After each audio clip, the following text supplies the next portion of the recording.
To look at how men react to body shaming, weight loss, body image issues. And in this, we'll be taking excerpts from our own podcast where we hosted Steve, who was talking about his experience with body shaming.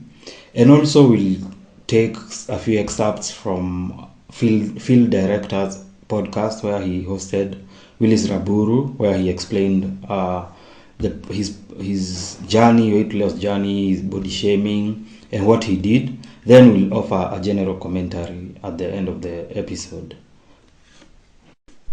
Here is Steve talking about his experience online, body shaming and all.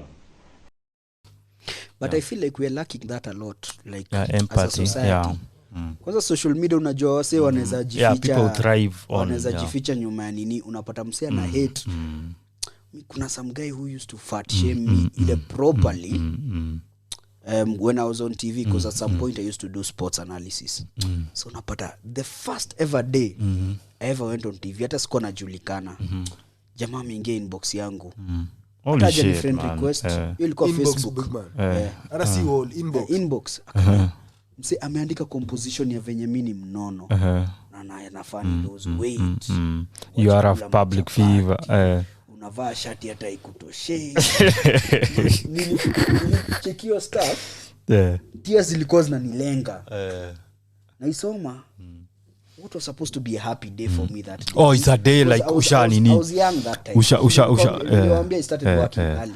Oh, usha achieve something. Nafika home because that time I was working and I was still staying at home. I moved out a few months later. Nafika home.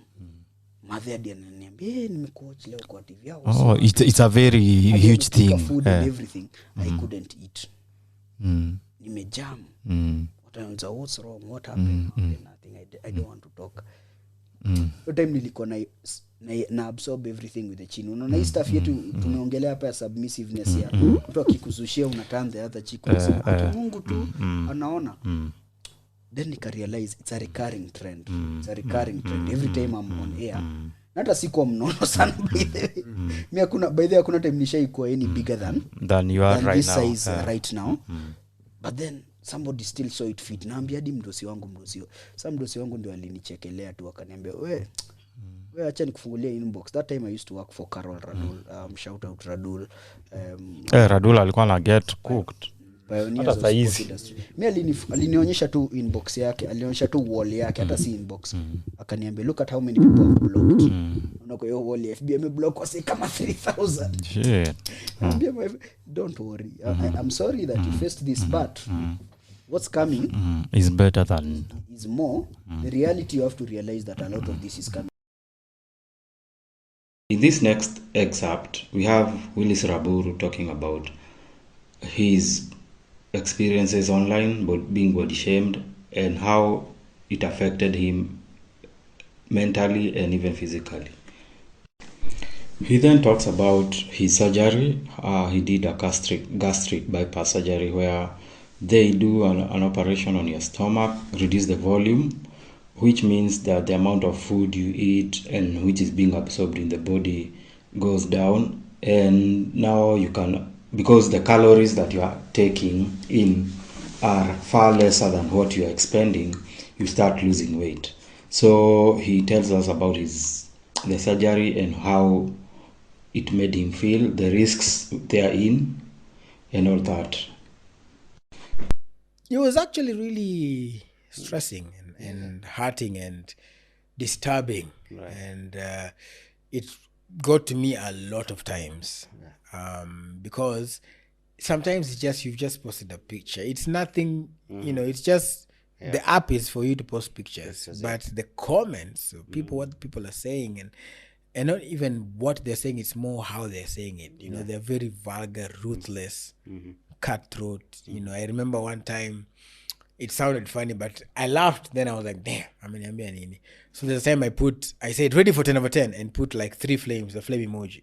Then somebody was like, hizo flames uchome nayo mafuta ya mwili yako. So I was like, sasa huyo mtu. I was like, okay.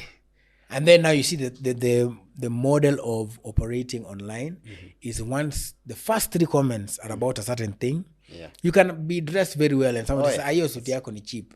all of a sudden that now becomes the thing the because guys like mob mentality Yeah. online, but ikikuja kuchange issues go street hawatokeleze story for another day. Yeah. But so there was a lot of that. Even in DMs, even people even when you do try to go to the gym, Yeah. everybody will be like, yo yako hapana. Yeah. Hatunajaribu but bado. You know, so many comments. And so sometimes it got to a point where now I would just not read comments. I'll be like, the way I would have wanted to do it. And even when I went to do the surgery, because I'd been so vocal about it, I also I wanted to take away you can call it the stigma around it. Right. Because there are many people do this surgery, by the way. Many politicians, many, even people, just Kenyans who do it. But they don't want to talk about it because people don't want to, they say it's like a shortcut. Right. I mean, I don't know, shortcuts zenye karibu unaweza die. Unajua ukienda under, there's a chance of you not coming back. Yeah. There's a chance of, I mean, of course, though for the operation, the chances, I think 3%, something could go wrong. It's pretty safe. Yeah. But still, it is a very expensive undertaking.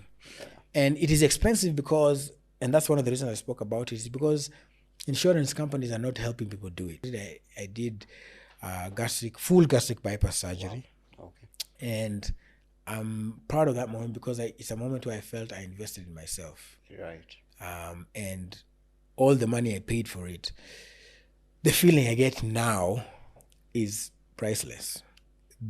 Like when I dress up and I'm leaving the house and I look at myself in the mirror, I'm like, God damn, look at you, God's favorite child. I mean, I was still God's favorite child then.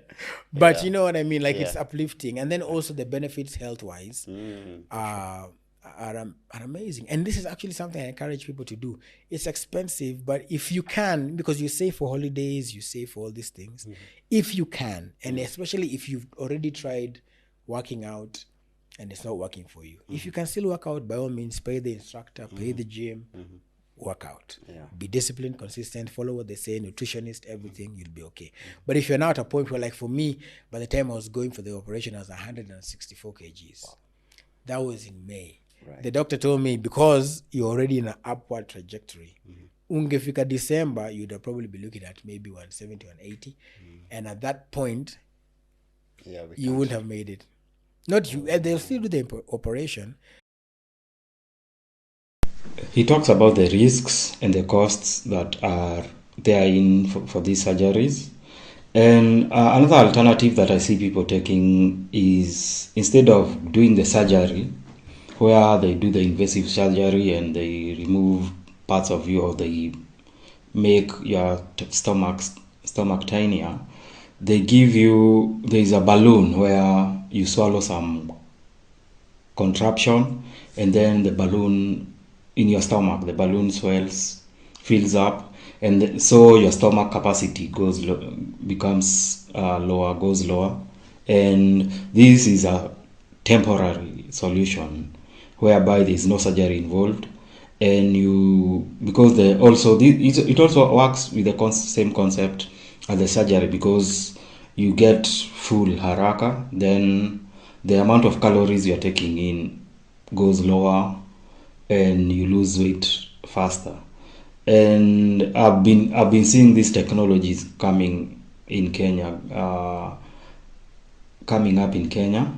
And most of these, especially the gastric bypass surgery, is very expensive. So, yeah. And he also touched on the rates of obesity in Kenya, and you can hear it in the next clip.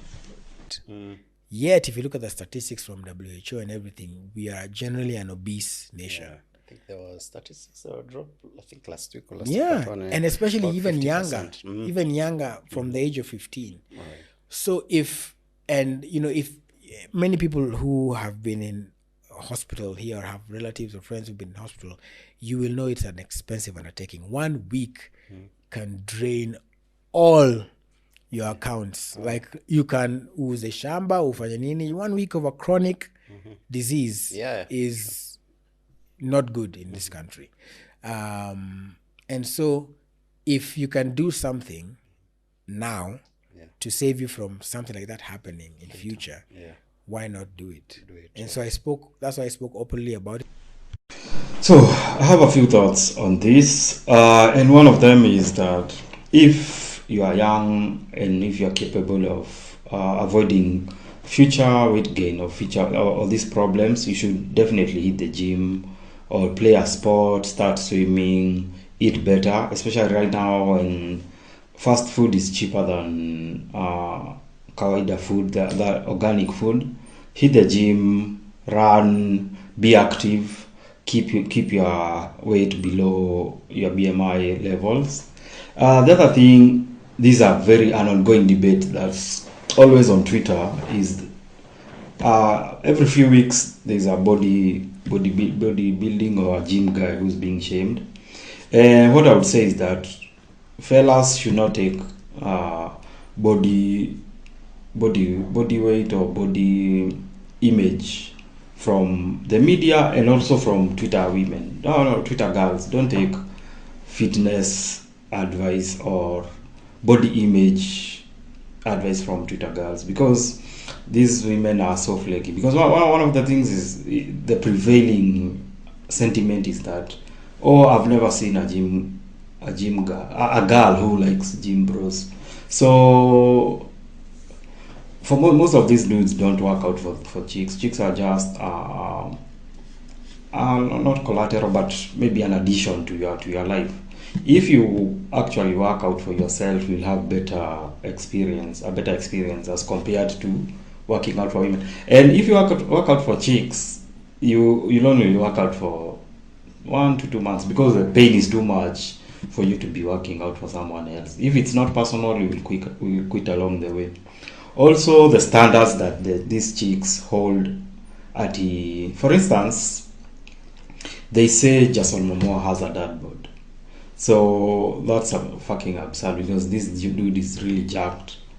He can go from having a few pounds on him to Aquaman status in less than 3 months. So when listening to mamas on Twitter, take that with a pinch of salt.